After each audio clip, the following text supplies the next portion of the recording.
오늘 우리는 건강한 교회의 교제에 대해서 말씀을 나누려고 합니다. 성경에서는 이 교제라는 단어가 코이노니아라는 헬라어 단어로 사용이 되고 있는데요. 우리말로 하면 교제 또는 친밀함, 공동체 여러 말로 표현할 수 있습니다. 영어로는 이 코이노니아라는 단어를 fellowship, 친교 또는 교제라는 말로 번역합니다. 그러면 도대체 우리의 신앙생활에 이 코이노니아, 친교, 교제, 펠로우십이 왜 필요한가 하는 것부터 여러분 우리 생각해 보죠. 창세기 2장 18절 말씀을 한번 보시면 여호와 하나님이 이르시되 사람이 혼자 사는 것이 좋지 아니하니. 하나님께서 모든 만물을 지으시면서 지으실 때마다 그것을 보시기에 어땠더라고요? 좋았더라 하셨어요. 그런데 하나님께서 지으신 것 중에 보시기에 좋지 아니하더라 하신 것이 딱 하나 있는데 그게 뭐냐? 사람이 혼자 사는 것이 좋지 아니하다 그러셨어요. 그래서 하나님은 사람이 고독하게 혼자 지내는 것을 좋지 아니하다 하셨기 때문에 그 사람을 위하여 내가 그를 위하여 돕는 배필을 지으리라 하시니라 그랬어요. 돕는 배필, 함께하며 서로를 돕는 배필, 동반자, 교제의 대상을 하나님께서 만들어 주신다고 말씀하셨습니다. 우리는 이 돕는 배필이라는 말 때문에 이 구절을 늘 결혼식에서 적용합니다. 저도 주례할 때 가끔 이 구절을 인용하곤 하는데요. 그러나 우리 종교개혁자 칼빈 선생님은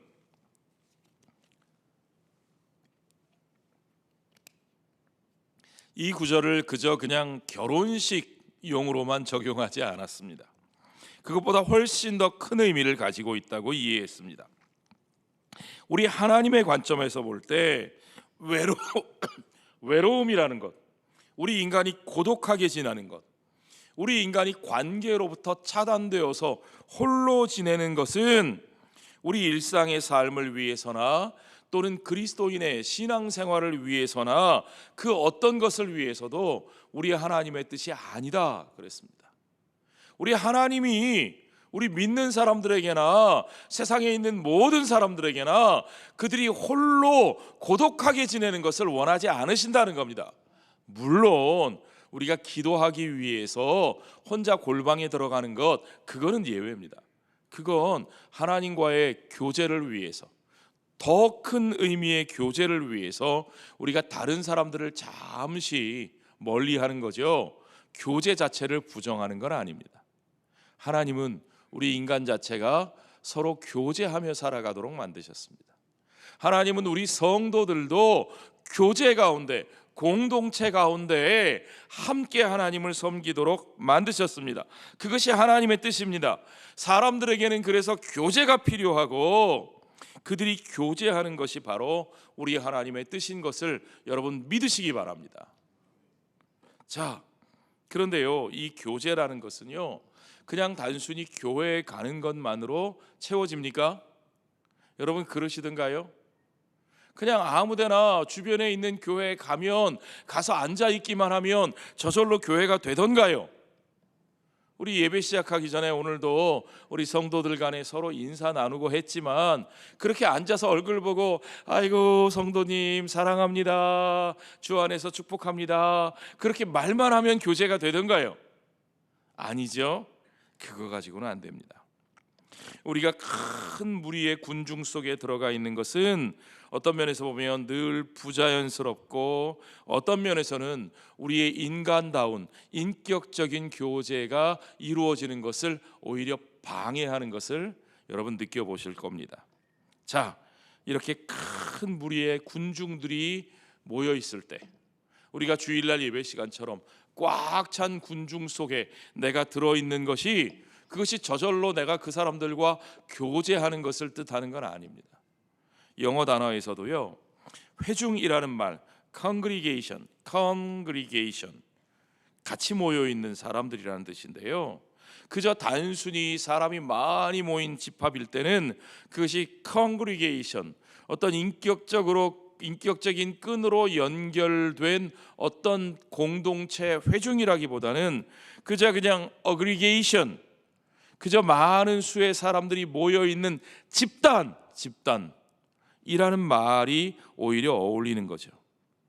자, 여러분, 왜냐하면 그 군중이라는 어떤 회집은, 집단은 우리의 외로움을 극복하게 되는 것이 아니라 그 속에서 오히려 더 많은 고독과 외로움, 인간들 사이의 단절감을 느끼게 만들어준다는 거죠.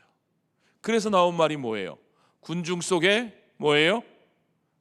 모르셔요? 군중 속에 고독. 그렇죠.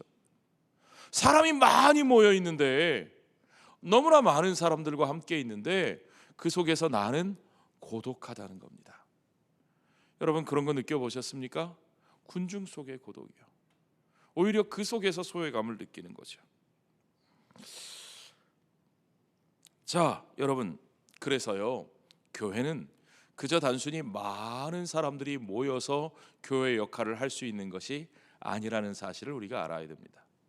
오히려 신약교회의 모습처럼 작은 단위의 가정교회 모임 같은 더 작은 모임으로 우리가 나누어져서 모여야 하는 필요가 있는 겁니다.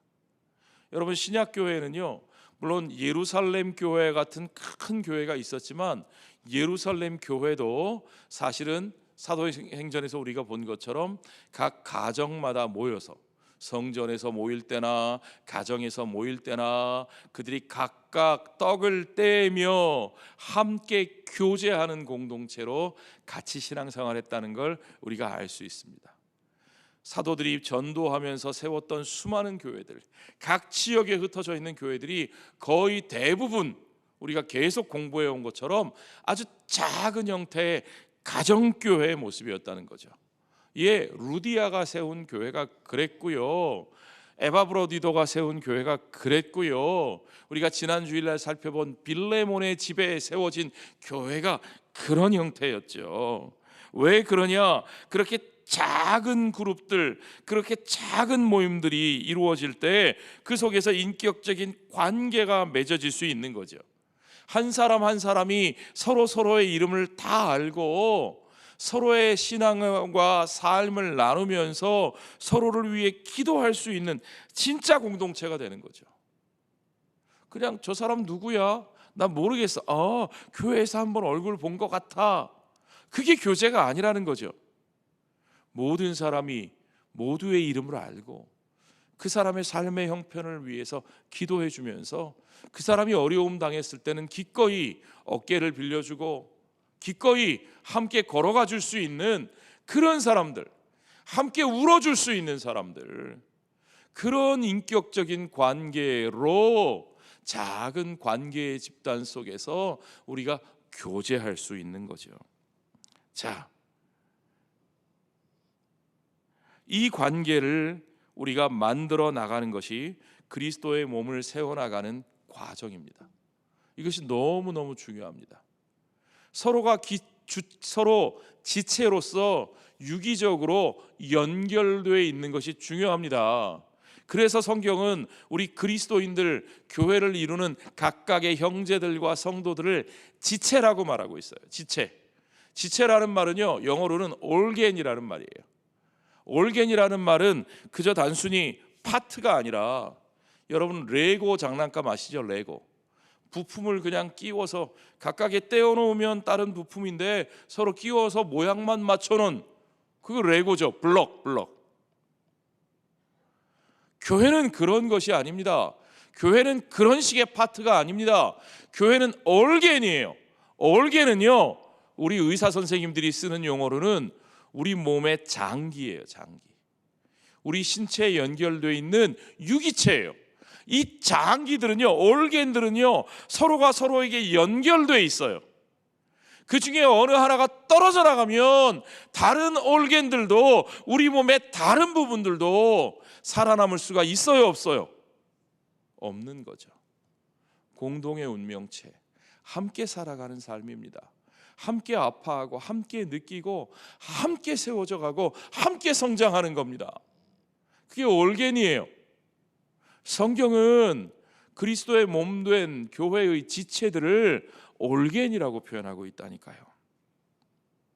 그러니까 그 올겐으로서의 관계를 의도적으로 피한다면 그 사람은 그리스도의 몸의 한 지체로서 온전하게 성장할 수 있을까요? 없을까요? 답이 딱 나오죠? 여러분, 어떤 핑계로도 그 답을 피해갈 수 없습니다. 교제하지 않는 그리스도인이 그리스도의 몸의 온전한 지체로서 올겐으로서 건강하게 성장할 수 있는 가능성은 있다고요? 없다고요? 너무 어려우세요? 아니면 대답하기가 차마 곤란하세요? 저 목사가 너무 단정적으로 말하는 것 같으세요? 그러나 저는 진짜 단정적으로 말하겠습니다. 그럴 수 있는 가능성은 없습니다. 그리스도 안에서 성도는 교제해야 됩니다. 성도는 함께 나누어야 합니다. 함께 해야 됩니다.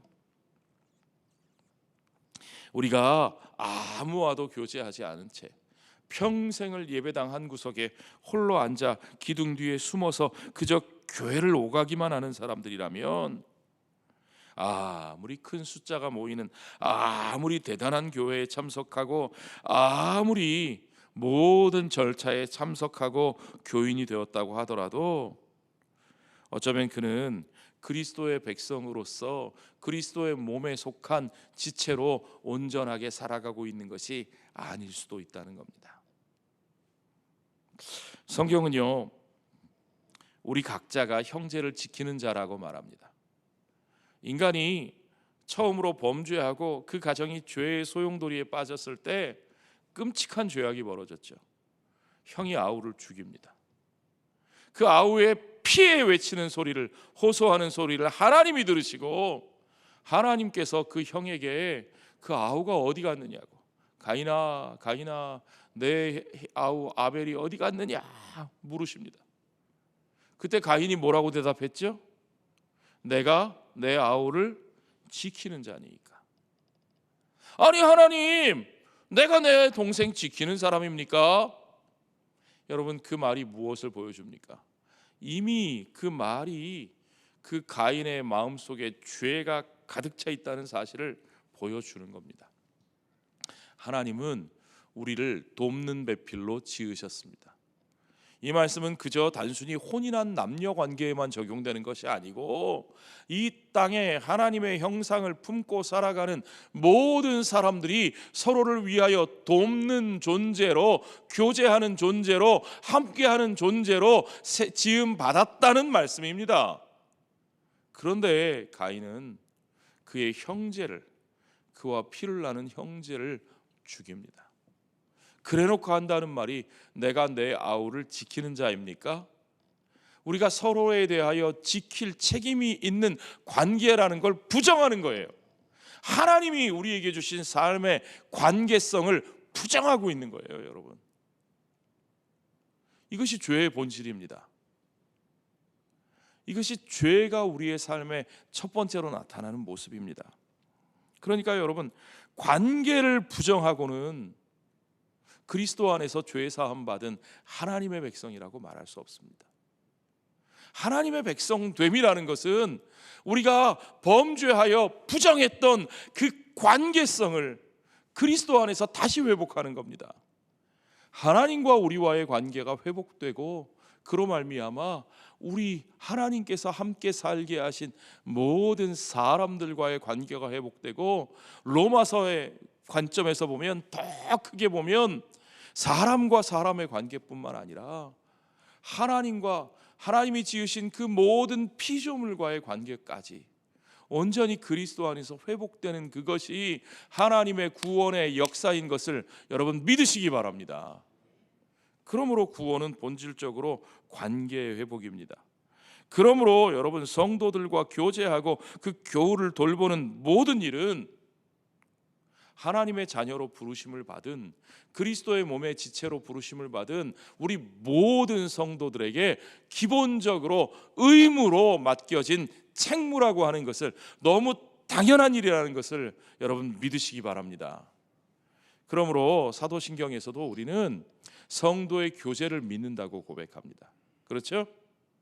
성도의 교제는 우리가 그냥 믿음 생활하기 위해서, 조금 더 풍성하게 재밌게 하기 위해서 하면 좋겠지만 나는 바쁘니까, 나는 상처가 많으니까, 나는 힘드니까 나는 그건 빼고 나는 예배는 드릴게. 예배는 그건 본질이고 나머지는 부록이니까.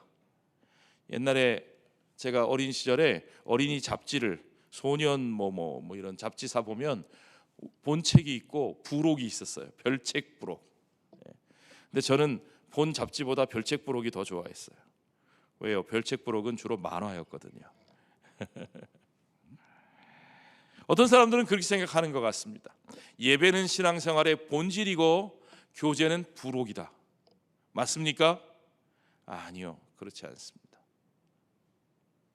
우리는 예배를 통해서 하나님과의 관계를 회복하고, 그 회복한 관계를 우리의 삶의 교제를 통해서 훈련하고 열매 맺고 우리의 신앙의 본질을 쌓아나가는 겁니다. 그러므로 우리는 성도의 교제를 믿습니다.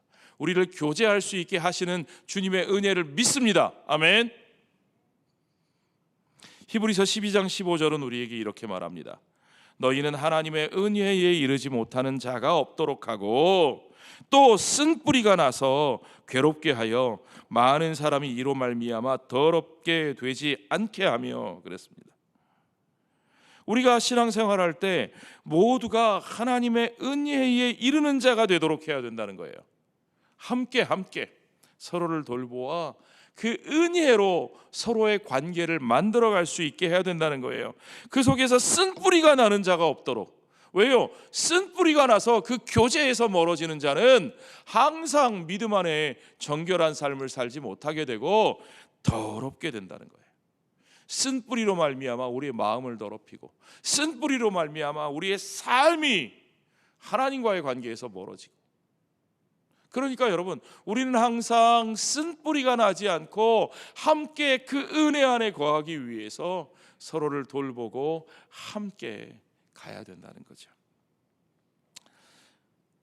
바로 그것이 교제입니다. 신약 성경에서 이 교제라는 말, 코이노니아라는 말이 세 가지 정도의 의미로 사용이 됩니다. 하나는 형용사로 쓰일 때 코이노스라는 단어가 사용됩니다. 이 형용사예요. 이 common, 예를 들면 common heritage, 그러면 우리가 함께 받은 유산, 공동의 유산, 그런 겁니다. commonwealth, 그러면 우리가 같이 가진 재산, 공동의 재산, 그런 거예요. common한 거. koinos, 우리가 함께 가진 것들, 우리가 하나님 안에서 함께 받은 것들이 있죠. 하나님의 은혜를 우리가 함께 받았고요, 그리스도의 사랑을 함께 받았고요, 하나님의 자녀됨의 영광을 함께 소유하고 있고요. 그렇죠? 다 코이노스, 우리가 커먼하게 함께 소유하고 있는 것들입니다. 또 한 단어는 코이노노스라는 단어예요. 이건 명사입니다. 파트너, 동반자라는 뜻이죠. 우리가 이제 그 코이노니아 안에서, 우리가 하나님이 주시는 코이노스, 공동의 은혜 안에서 우리가 동반자가 됐어요. 함께 하는 자들이 됐어요. 우리는 함께 살아가는 사람들이에요. 그렇죠? 함께 먹고 식구, 밥식자 입구자라고 그랬잖아요. 함께 먹고 주의 성찬을 함께 받고 함께 살아가는 동반자가 되었어요. 또 우리는 그것을 통해서 코이노네오, 함께 나누는 일을 합니다. 이 동사예요. 형용사, 명사, 동사. 코이노스, 코이노노스, 코이노네오. 나누는 건 뭐예요? 쉐어하는 거죠. 우리가 받은 은혜를 쉐어하고, 우리가 받은 사랑을 쉐어하고, 우리가 서로에게 돌봄을 쉐어하고. 그렇죠? 예. 그래서 우리는 공동의 것들을 소유한 자들이 되었고, 우리는 함께 살아가는 동반자가 되었고, 우리가 함께 받은 것을 서로에게 또 이웃에게 나누면서 살아가는, 나눔을 실천하는 사람들이 되었습니다. 자, 이 세 가지 의미에서 우리가 코이노니아를 어떻게 실천하는지 오늘 세 가지 의미를 또 살펴보겠습니다. 첫 번째, 코이노니아는요, 우리가 받은 커먼, 코이노노스, 코먼한 것들을 share in 하는 거예요. 그 공동의 유산을 우리가 함께 받아 가지고 누리는 거예요. 이게 중요합니다. 우리가 함께 공유하는 것들이 있죠. 예. 코이노니아는요, 그냥 아이고 내가 즐겁다 하는 이런 주관적인 감정이 아니라 아주 객관적인 사실에 근거한 겁니다. 성경은 그걸 우리 여러 군데에서 그것을 말해줍니다. 빌립보서 1장 7절에 보면 너희가 다 나와 함께 은혜에 참여한 자라. 예, 여기 계신 우리 모두가 하나님의 은혜에 이미 참여한 자예요. 아멘. 저와 여러분이 하나님의 은혜를 받았어요. 그리스도의 은혜 안에 있어요. 그리고 앞으로도 그 은혜 안에서 살아갈 거예요. 이건 누구도 바꿀 수 없는 객관적인 사실이에요. 요한일서 1장 3절도 보니까 너희로 우리와 사귐이 있게 하려 함이니 우리의 사귐은 아버지와 그의 아들 예수 그리스도와 더불어 누림이라. 자, 우리가 어떻게 사귈 수 있느냐? 아니, 생전 다른 저 사람하고 나하고 어떻게 사귈 수 있어요? 아니, 나는 있는 집에서, 번듯한 집에서 편안하게 귀하게 자라서 아유, 나는 그래도 사는 게 레벨이 있고, 아이, 저 사람은 정말 깡촌에서 태어나서 아무것도 없는 집에서 자라서 배운 것도 없고 정말 그렇게 자라서 아유, 저 사람은 요즘 사람들 쓰는 표현으로 죄송합니다, 용서해 주세요, 후져. 그런데 저 사람하고 나하고 어떻게 같이 사귈 수 있어? 여러분, 제가 전에도 말씀드렸죠. 교회 찾아다니면서 수질 검사 하시는 분들이 있다고. 수질 조사. 예. 저 교회는 물이 좋은가 안 좋은가? 예. 내가 사귈 만한 사람들이 있나 없나? 예. 그러나 아니요, 우리의 사귐은 그런 레벨, 수질 뭐 그런 걸로 사귐이 있는 것이 아니고요, 거기에 근거해서 사귈 수 있는 게 아니고요, 아버지와 그의 아들 예수 그리스도와 더불어 누리는 것. 우리가 하나님 아버지의 한 자녀 되었기 때문에 하나님의 아들 예수 그리스도께서 우리 한 사람 한 사람을 귀하게 여기셔서 우리를 위하여 자신을 내어주셨기 때문에 우리가 다 그리스도의 은혜 안에서 그리스도와 연합하여 하나님의 자녀라 부르심을 받았기 때문에 우리가 인종이나 학력이나 성별이나 빈부격차나 모든 것을 떠나서 우리는 서로 사귐이요 한 형제로 한 백성으로 살아갈 수 있는 것을 믿으시기 바랍니다. 그것이 우리 교제의 근거예요. 고린도후서 13장 13절, 여러분 너무너무 잘 아시는 구절이죠. 우리가 예배 마칠 때마다 축도하는 그 축도 메시지의 가장 기본적인 폼입니다. 주 예수 그리스도의 은혜와 하나님의 사랑과 성령의 교통하심이 너희 무리와 함께 있을지어다. 이 성도의 무리를 축복하는 가장 중요한 그 축복의 근거가 어디에 있습니까? 우리를 향한 성삼위일체 하나님의 은혜와 사랑과 교통하심입니다. 우리를 향한 주 예수 그리스도의 은혜, 우리를 향한 하나님 아버지의 그 무한하신 사랑, 우리를 향한 성령의 교통하심, 동행하심, 인도하심, 그 모든 것에 근거해서 우리가 그 삼위 하나님의 은혜와 사랑과 교통 가운데 있는 자들이기 때문에 우리가 그 안에서 서로 은혜를 나누고 서로 사랑하고 서로 교통하며 교제하며 살아가는 것이 마땅한 것을 여러분 믿으시기 바랍니다.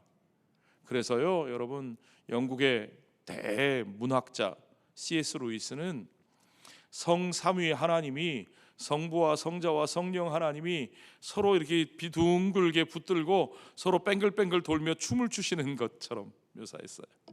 하나님이 춤을 추신대요. 끊임없이 서로 춤을 추시며 서로의 안에 하나가 되어 교제하는 하나님의 모습을 한번 떠올려 보세요. 그 말씀이 맞아요. 성자는 성부 안에 있고, 그렇죠?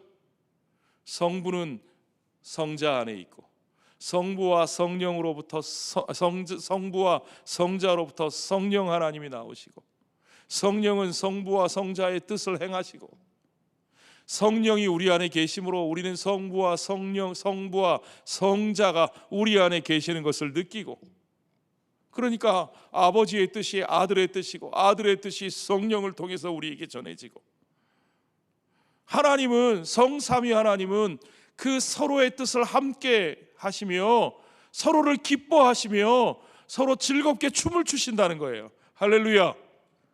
예.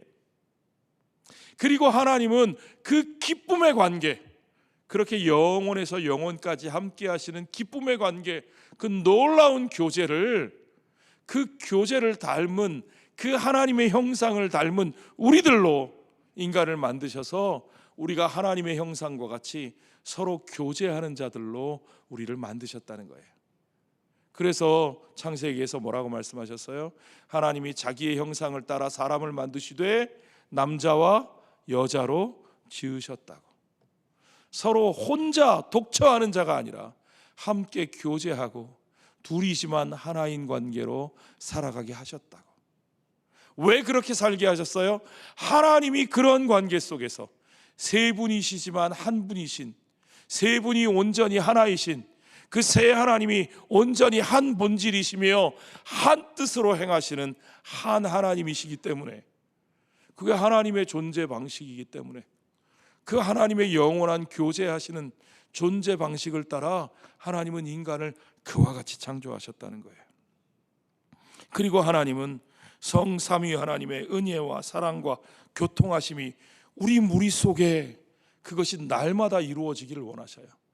성부, 성자, 성령 하나님의 교제가 우리들 삶 속에, 나에게만이 아니라 나와 이 성도들 속에 함께, 우리 무리와 함께 하기를 원하시는 것이 하나님의 뜻인 것을 믿으시기 바랍니다.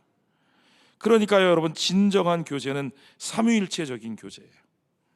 진정한 교제는 성부, 성자, 성령 하나님의 은혜를 우리가 함께 나누고 함께 공유하고 함께 누린다는 거예요, 여러분. 그래서 이 교제는 누림이에요. 마음껏 누리는 거예요. 기뻐하고 행복하는 거예요. 그 교제 속에 우리의 행복이 있어요. 그러므로 우리의 신앙생활은 가장 기쁜 거예요. 가장 즐거운 거예요. 어쩌면 찬송 부르며 춤추는 모습이에요.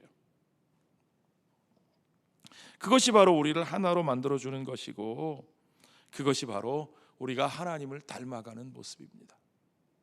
여러분, 그러니까요, 주님을 닮아가기 원하신다고 말만 하지 마시고 주님을 닮기 위해서는 힘들어도 교제하셔야 돼요. 힘들어도 사람들과 함께 하셔야 돼요.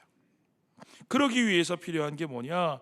우리의 기질과 은사와 관심이 서로 달라도 우리가 함께 할 수 있다는 것을 믿고 서로를 위해서 우리가 나누고 대화하고 함께 하는 자리를 피하지 않는 거죠.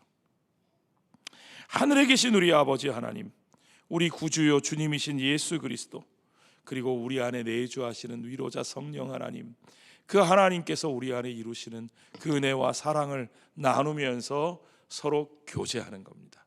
교통하는 겁니다. 우리를 연합시키시는 것은 바로 성삼위 하나님에 대한 우리의 믿음의 참여입니다. 그게 믿음이에요. 믿음이란 그리스도와 연합하는 것을 믿음이라고 말합니다. 그리스도와 연합함으로 우리는 아버지와 하나됨에 참여합니다. 요한복음에 보면 예수님이 그렇게 기도하시죠. 아버지와 내가 하나인 것처럼 저들도 하나가 되기를 원합니다. 그렇죠?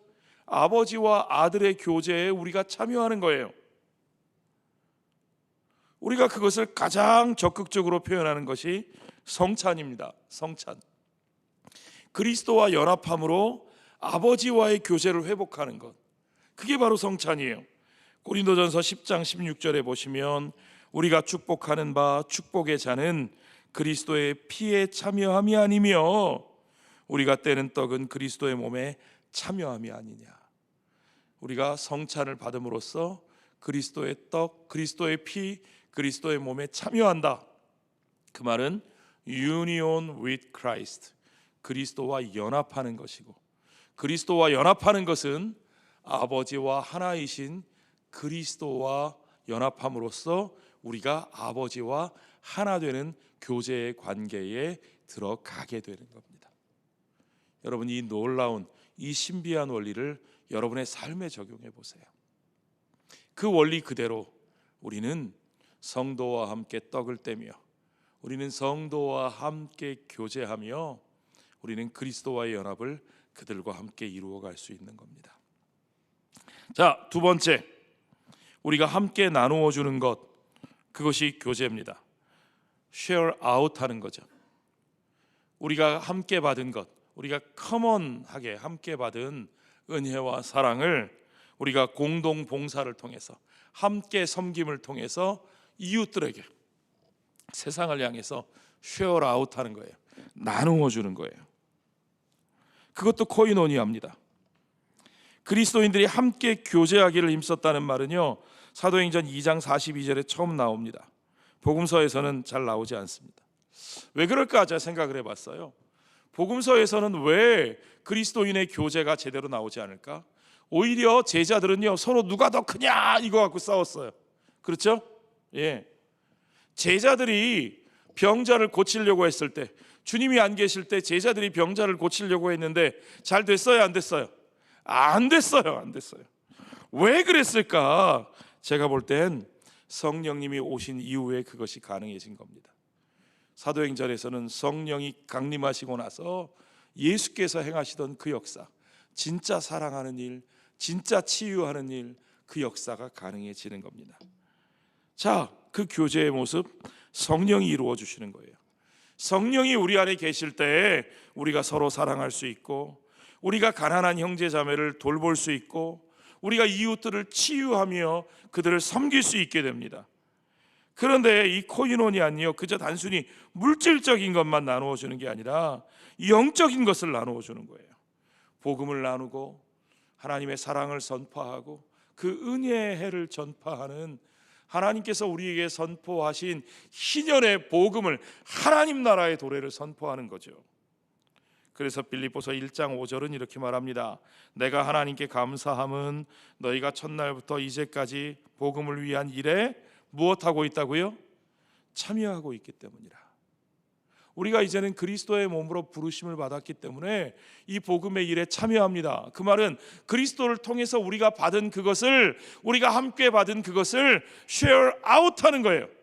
우리도 그리스도께서 우리에게 주신 것처럼 우리가 받은 그것을 나누는 거죠. 함께 봉사하는 것, 그것이 코이노니아입니다. 여러분, 우리 교회가요, 우리끼리 즐거우면 온전한 코이노니아가 아닙니다.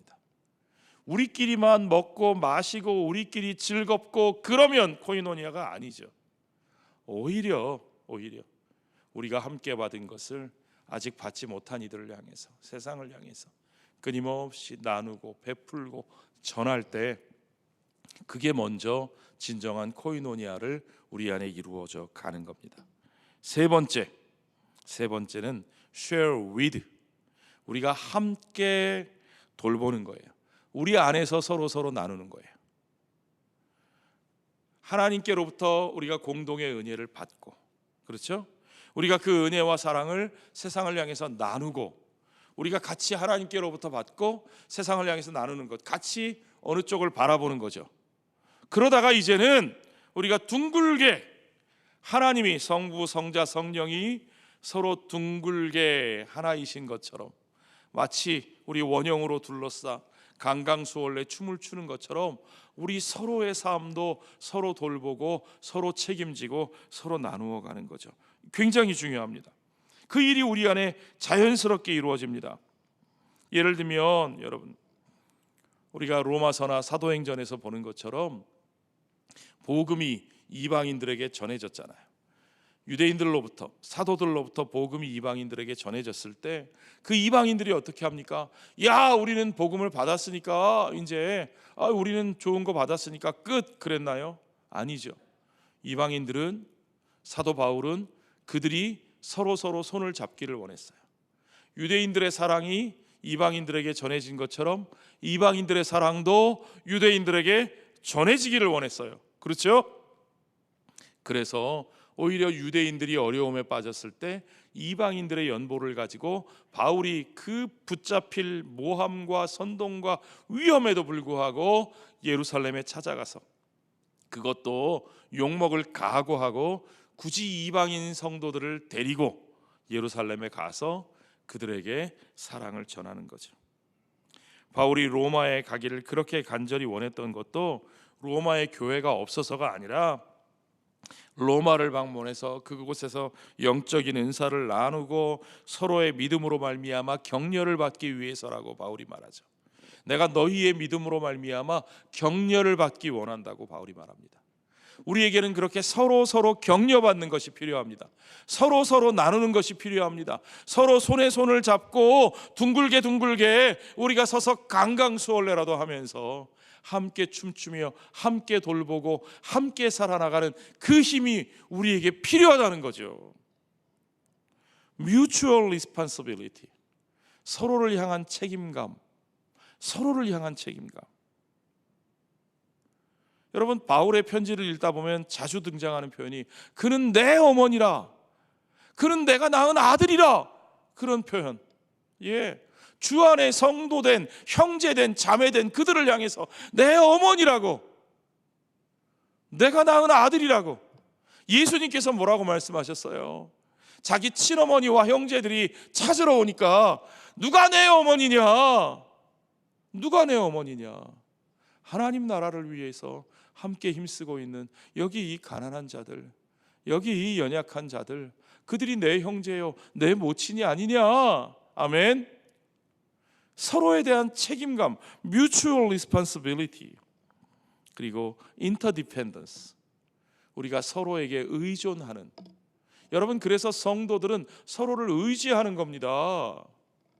여러분, 목장 안에서, 교회 안에서 내가 연약한 것이 있을 때 내가 형제들에게, 교우들에게 교회에 의지하는 거 부끄러워하실 필요 없습니다.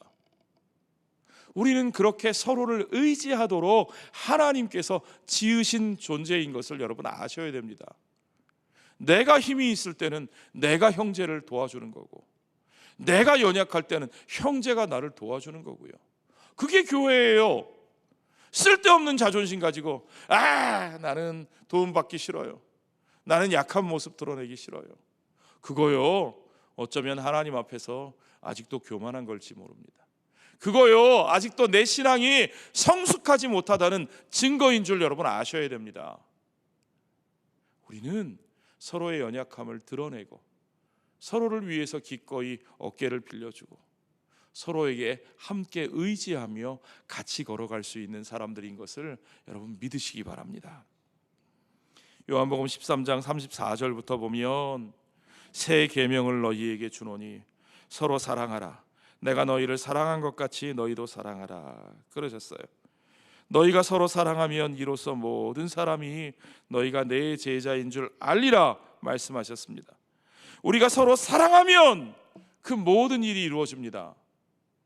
주님께서 우리에게 명령하신 것들, 우리에게 이루라고 하신 사명들, 사실은요 우리가 사랑하면 다 저절로 되는 겁니다. 문제는 우리가 진짜 사랑할 줄 몰라서 그런 거죠. 우리가 서로 사랑하면 서로에 대해 함부로 판단하지 않습니다. 우리가 서로 사랑하면 악하게 말하지 않습니다. 우리가 서로 사랑하면 서로 물어뜯거나 삼키지 않을 겁니다. 성나게 하거나 시기하거나 거짓말하지도 않을 겁니다. 우리가 서로 사랑하면 우리가 서로에게 친절하게 대하고, 우리가 서로를 불쌍히 여기고, 우리가 서로에게 참고 용서하고 복종하고 서로 세워주고 서로 인색하지 않게 하고 환대를 실천하고 서로를 격려하고 훈계하고 위로하고 서로를 위해 기도하면서 서로의 짐을 짊어질 겁니다. 그러면 우리가 전도의 사명도 감당할 수 있고, 우리가 그리스도의 몸된 교회로 세워져 갈 수 있고, 우리가 이 땅에 주께서 맡기신 사명을 온전히 감당하게 될 줄로 믿습니다. 여러분, 그 모든 것이 사랑 안에서 이루어지는 겁니다. 사랑하지 않으면요 아무리 대단한 것을 말하고 아무리 훌륭한 일을 생각해도 그것은 소용이 없습니다. 되지도 않는 거고요. 마무리하겠습니다. 자, 여러분, 코이노니아가 뭐라고요? share in, share out, share with. 미국의 유명한 햄버거가 인앤아웃 햄버거라는 게 있습니다. in and out, 들어가고 나가고. 우리 안에 함께 받은 은혜를 우리가 함께 누리고, 그 은혜를 share out, 우리가 서로 나누고, 우리가 바깥으로 보내고, 뿐만 아니라 우리 안에 둥글게 서로 함께 나누며 서로 책임지며 돌보며 살아가는 것, 그게 코이노니아죠. 그렇습니다. 코이노니아의 공동체는 우리에게 주신 공동의 유산, 그리스도의 은혜, 그것을 예배를 통해 함께 공유할 뿐만 아니라 그 은혜와 사랑을 이웃에게 봉사를 통해 함께 나누는 것이고, 형제자매된 지체를 돌보는 상호 책임적인 mutual responsibility의 삶을 살아가는 겁니다. 우리가 그것을 위해 과연 뭘 해야 될까? 그거 하나만 더 확인해 봅시다.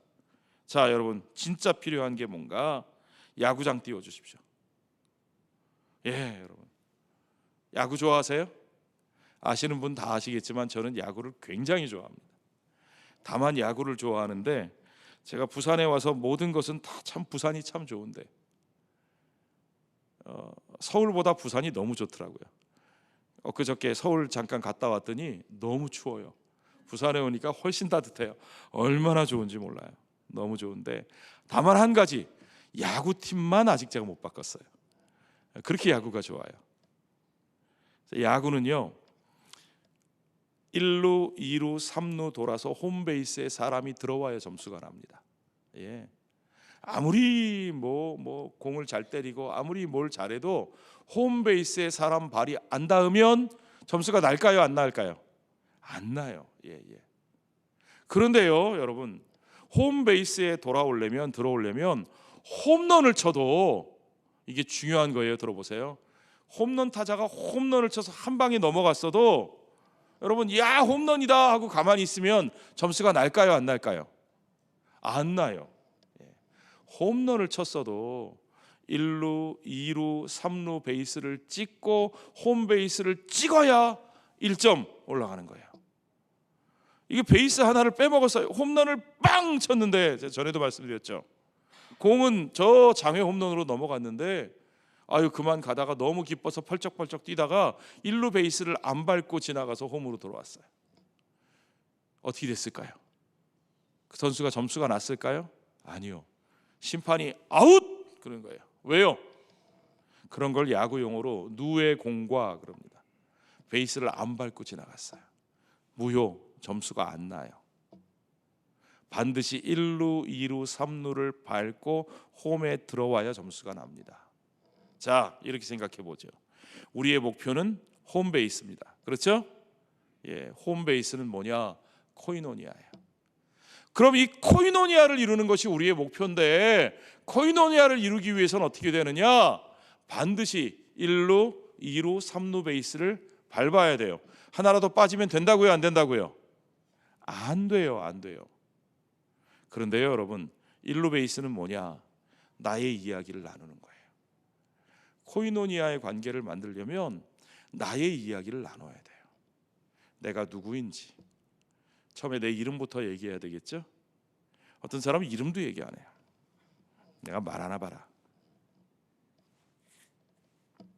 난 말 시키면 교회 안 나올 거야. 그런 사람이 있어요.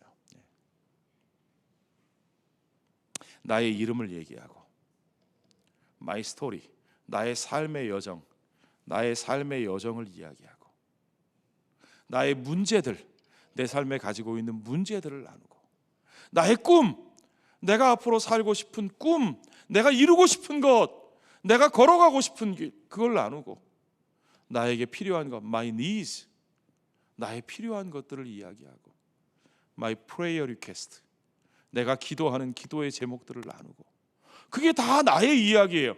그 나의 이야기들을 나누고 그 다음에 우리는 하나님의 이야기, 그러면 그런 나를 위해서, 그런 우리를 위해서 들려주시는 하나님의 이야기, 하나님은 뭐라고 말씀하시는지 예수님은 우리에게 무엇을 말씀하셨는지, 성령님은 오늘 우리에게 어떻게 권면하셨는지 하나님의 말씀을 통해서 우리가 삶에 확인하고 적용해보고, 그리고 세 번째는 나의 이야기를 나누고 하나님의 이야기를 나눈 후에 우리들이 그 속에서 할 수 있는 일이 무엇인지, 우리들이 서로를 위해 할 수 있는 일이 무엇인지, 우리들이 세상을 위해 할 수 있는 일이 무엇인지, 그것을 함께 나누는 우리의 이야기가 나누어지고 만들어지고, 그래야 우리는 코이노니아, 진정한 성도의 교제를 이룰 수 있는 겁니다. 자, 1루, 2루, 3루 중에 하나라도 빠지면 우리가 코이노니아를 이룰 수 있을까요? 나의 이야기, 하나님의 이야기, 우리들의 이야기가 온전하게 나누어지고 세워지지 않으면 우리는 코이노니아를 이룰 수 없는 겁니다. 그렇다면 여러분 아시겠죠? 우리가 왜 목장을 해야 되는지, 우리가 왜 목장 속에서 이야기를 나누어야 되는지. 어떤 분들 그러세요. 목장, 목장 좀 편하게 앉아있다 갈 수 있게 해주면 안 돼요? 왜 자꾸 말을 시켜요? 왜 자꾸 뭘 하라 그래요? 좀 힘들어요. 아니요. 제가 여러분 힘들려고 그러는 게 아니라, 목장, 그 교제의 모든 건요, 정답이 중요한 게 아니라 여러분이 말씀을 하시기 위해서 하는 거예요. 여러분이 여러분의 이야기를 털어놓지 않으시면 우리는 코이노니아를 향해서 1루 베이스도 밟지 못하는 거예요. 한 발짝도 앞으로 나가지 못해요. 제가 여러분을 괴롭히는 게 아니라 여러분을 위해서 만드는 그 교제의 모든 이 마음 열기와 모든 이 내 이야기를 나누고 하는 그 모든 질문과 대답들이요, 여러분 여러분이 얼마나 공부 잘하시는가 그거 테스트하기 위해 하는 게 아니고요, 여러분이 말을 하시도록, 거기 있는 거 싫으시면 거기 있는 얘기 말고 거기 질문에 있는 그냥 여러분의 생각을 얘기하시면 돼요. 그래서 모든 질문에 기타가 있잖아요. 기타. 중요한 건 여러분의 얘기를 하시는 거예요. 얘기를 끄집어내시는 거예요. 제가 만들어 놓은 방법보다 여러분이 더 좋은 방법으로 이야기를 끌어내실 수 있으면 그걸로 하세요. 괜찮아요. 그런데 아마 쉽지 않으실 거예요. 그냥 전통적으로 성경 읽고 설교하는 방식으로는 나의 이야기가 안 나온다니까요. 여러분 해보시라고요. 안 나와요. 여러분이 여러분의 이야기를 조금이라도 하실 수 있도록 저는 최선을 다할 테니까, 여러분도 어떻게든 여러분의 이야기를 하고 하나님의 이야기를 들어보시고 우리들의 이야기를 만들어가는 자리가 되셔야 됩니다. 그래야 코이노니아가 이루어져요. 그래야 우리가 소그룹을 하는, 목장을 하는 의미와 목적이 있는 거예요. 그렇지 않으면 여러분 설교 듣고 성경 공부하는 건 여러분보다 제가 더 잘한다니까요. 그냥 제가 앞에서 하면 돼요. 그렇죠? 여러분 코이노니아를 사모하십시오. 진짜 교제를 사모하십시오. 그 교제가 우리 안에 이루어질 때 우리는 하나님을 닮은, 성삼위 하나님의 그 아름다운 성품을 닮은 하나님의 백성들로 함께 살아가게 될 줄로 믿습니다.